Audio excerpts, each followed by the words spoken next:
sir, tell us about the sequel. What is it about? See, this is I have tried a new genre in this book. While the first one, the Red Line one, was a thriller, the Red Line two is a spiritual science thriller. So I have tried to blend three aspects into it: philosophy, science, and a bit of murder mystery. So and because the first one, the Red Line one, is already getting into a film, I wanted to the stakes were high, and we wanted to really make it big, and hence I have come up with this Red Line two. Alright, sir. How does book 2 raise the stakes compared to the first part? Book two definitely raise the stake to the first part, because first part में जो villains हैं वो local villains हैं. यहाँ पे मैंने international इसके stakes को बढ़ाया है. सारा कैनवस बढ़ गया है कि जो बड़ी बड़ी इंटरनेशनल कॉर्पोरेशंस हैं, अगर आप बात करेंगे चाहे वो गूगल हो, चाहे वो कोई और कंपनी हो, हम और आप जो वो चाह रही हैं हम वही कर रहे हैं. जो गूगल आपको दिखा रहा है हम वही ढूंढ रहे हैं. जो बड़ी बड़ी ऑनलाइन कंपनियां हैं वो जो बेच रही हैं हम वो खरीद रहे हैं. वो जो सच आपको दिखा रही हैं वो सच हम मान रहे हैं. सो इसीलिए मेरे लिए ये बहुत एक बात भी थी लोगों को बताने वाली कि जो विलन्स हैं वो अलग से नहीं होते. विलन्स शायद हमारे आसपास ही घूम रहे हैं, और कल को अगर ये कॉर्पोरेट्स इतने ताकतवर हो जाएं कि वो हमारी आपकी जो रियलिटी है उसी को चेंज करने लग जाए, तो ये मेरे लिए काफ़ी इंटरेस्टिंग पॉइंट. तो इसीलिए जो stake one, red line one से जो रेड लाइन टू पे स्टेक बढ़ा है, वो इन्हीं इंटरनेशनल कंपनियों को लेके बना है कि वो जो सामान बेचते हैं हम खरीदते हैं, वो जो सर्च में दिखाते हैं वो हम सर्च करते हैं, वो जो सच बोलेंगे हम वो सच मान लेंगे. क्या वो सच है? तो क्या वो सच वो है जो आपको दिख रहा है? सच वो है जो आप मानना चाह रहे हो. सो ये जो डुअलिस्टिक अप्रोच था, इसीलिए मैंने इसको यॉनर चेंज हुआ है. रेड लाइन टू में स्पिरिचुअल साइंस यॉनर है, थ्रिलर तो एलिमेंट है ही है. So it's a much bigger book than red line one.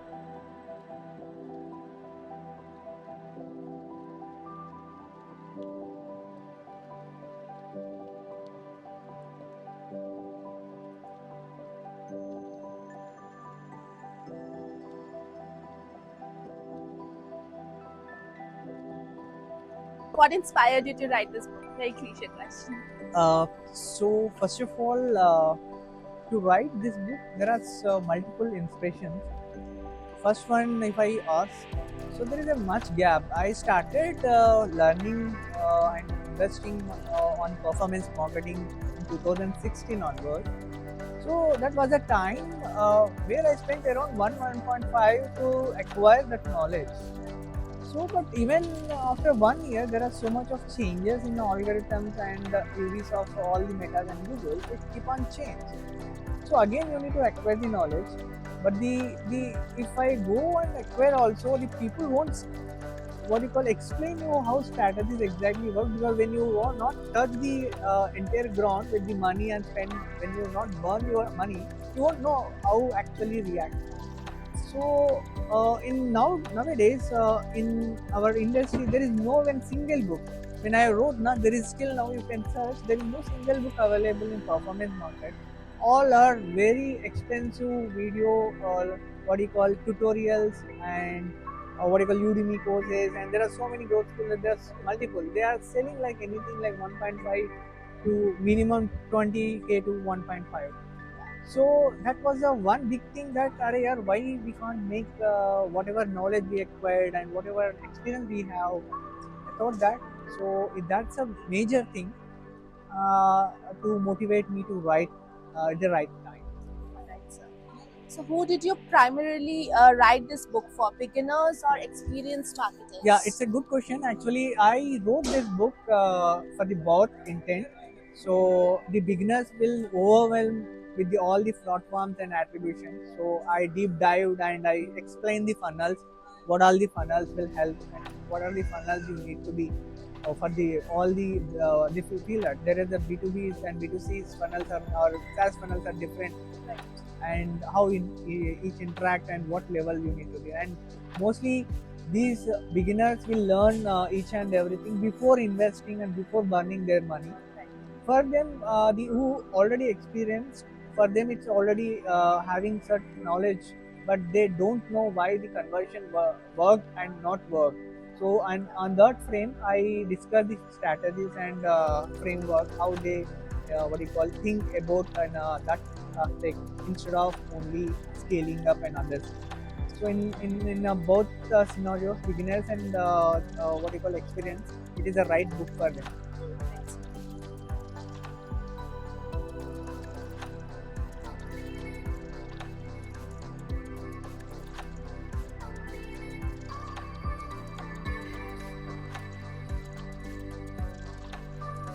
So, sir, what made you choose the pandemic as the backdrop of the story? So that's an interesting question. In fact, pandemic is something which has happened, in 100 years. Last pandemic was Spanish flu, as we know about it, and this is something which happens, very rarely. And documenting it, the experience of the people during those days, the trauma, the stress, and the challenges which they faced Yeah. as an individual as well as society at large. This was something which I wanted to document, not only for this current generation, because the current generation has obviously seen it, felt it, experienced it, but for the posterity. Right. So, why did you choose an airport as key setting in the book? That again is a very, very interesting question. See, airport is a place where you have the huge canvas of human emotions. Right. It gives you the various hues of the rainbow of the human emotions, right? So some people would be flying for good reasons, like they are going for travel, for leisure, for meeting some family people, for wedding, for some other social event, while somebody would be going because somebody is hospitalized, somebody is sick, and somebody has lost near and dear ones, loved ones. So when you look at people at the airport, you get the entire canvas of the human emotions. So if you want to capture human emotions as they are, I think airport is the best place to observe it and capture it. Yeah, totally agree. So, how important is faith in the journey of resilience in college? So faith is something, faith and hope. These are the two things which keep you going. Right. Um, you have to have faith because there are certain things which are not in control. So when things are not in control, there are only two options. Either you have faith or you don't have faith. So if you don't have faith, you know what is going to be the consequences. And if you have faith, it gives you energy. It gives you space to reimagine, to reignite yourself and to reboot yourself.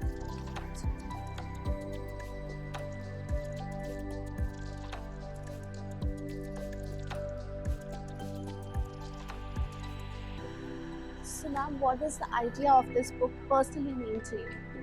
Okay, see, as the name suggests, second inning. I think when we talk about love, when we talk about relationships, we are always taught how to fall in love, Right. how to start a relationship, Right. but we're never taught how to do it again Right. if we fail. And the moment there is a separation, there is a break, we are confused, and we think that we are victims, and we don't know where to start with, and we think that the life is over and it's a pause. So the second inning is about for people who still have hope. And because all my clients I see when they come in, they talk about that, my life was good and everything was fine, but now there is a separation, there's a heartbreak, and they just give up. And I feel relationship is the root of everything in your life. There are people who are successful in life, they make money, they have a good career, but if relationship is not good, I think everything goes in for a toss. So second inning is for people who still have hope, and it's a motivation to them that picture abhi baki hai. I can say that. Yes. So, why did you feel the need to write the book focused on love after loss?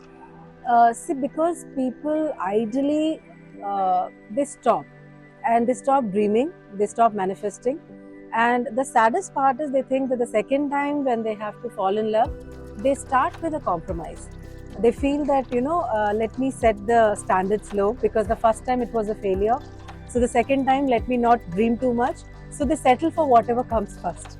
So it is to tell people that it's okay to fall in love again, and even if it is the second time, choose your best, don't compromise. So, how do men and women experience separation differently? Okay, very interesting question. See, even in movies, they show that that the moment there is a breakup, women cry. Women show their emotion in a different way. They have friends to talk to. We have been taught that it is okay to cry. So it's an immediate reaction the moment there is a breakup. Man, they take longer to process it. So what they do, they immediately indulge in something to keep themselves busy. Whether it can be work, it can be friends, it can be some addiction sometimes, but they take longer time to process. So it is like by the time woman would have stopped grieving, man starts grieving. So that the timing is different. But I would say that the pain is the same. I cannot say that a man feels it less and the woman feels it more. I think it is the same for both of them. It's just the timing is little different. So I think people have to wait to see that time to come together and then process it together. Right, and should not be in denial. Should not be in denial. Exactly. Yes. So many people feel guilt when they think of loving again. Yes. How can they release it? See, as I said, never compromise on love, because love is something beautiful, right? So don't start it with guilt, because whatever vibration you give it, you would attract the same. So you start with a feeling of guilt, you would attract somebody who's already guilty in love. Yeah. You start with anxiety, you start with a need that there are some people who are very anxious that I don't want to grieve. They want to immediately jump into something. So the desperation leads to desperation. So you will also end up attracting who is equally desperate. So the feeling is very important when you start again. So I always tell people that it's okay to start again, but take some pause. Work on yourself, make some checklists if needed, and then process it and then going for again. And I think a lot of reflection is also Very, very important. Very important.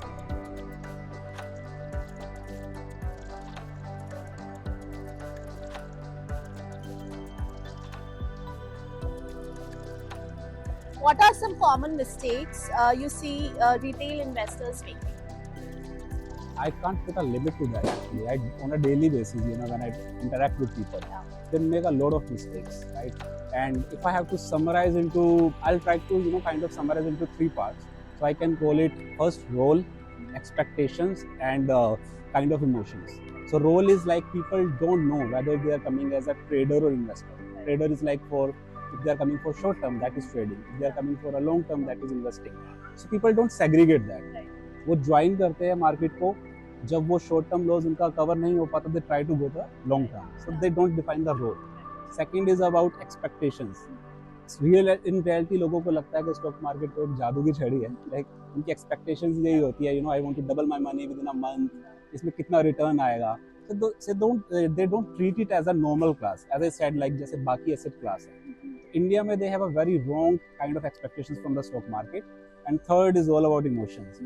I've seen people getting stuck to one stock just because उनको लगता है कि मेरे को loss book नहीं करना, ये stock मेरे को अमीर बनाएगा, ये रिकवर होगा, without any kind of knowledge of fundamentals या इसका growth क्या होना है. So emotions is something that actually make people suffer a lot into the stock market. So the book talks about wins and losses. What taught you more? I think both play their own role in my journey. So Wins actually have given me a lot of money so that I can actually get a book published from from Clever Fox, and the losses has given me kind of enough lessons to fill those books with kind of text. So both play their losses, but when it comes to learning, it has to be the losses. They actually teach you a lot. In my book, I have mentioned a number of cases that I have invested, it went against my thesis. इसमें मेरे को loss हुआ, I have to book it, and it still appear into my book and my Demat account in the form of कि इतना loss हुआ. But I always consider it as a badge of honor. So this is something that I have actually इसमें मेरे को loss हुआ और उसके बाद I have learned from it. So when it comes to learning, it definitely has to be losses. Absolutely. So why did you choose short stories instead of traditional investing line? Let me ask you, do you prefer a movie or a kind of hard-written textbook over to learn things? Obviously. Definitely, we can relate more to movies, and with the advent of social media we are into, the attention span is very low. So I thought of coming up with something that people can actually relate. They don't get bored out of it. Like being a CA and CFA myself, I have learned enough of the, read enough of the books, and those are truly boring. I don't have any kind of shame in saying so. So this book is actually a combination of 30 different stories. So it is kind of a mini book within a book, right? So you can, actually reach out to any part of the book. You can start reading about it, and you learn a lot. So there's no hard and fast, story going on in 30 lessons.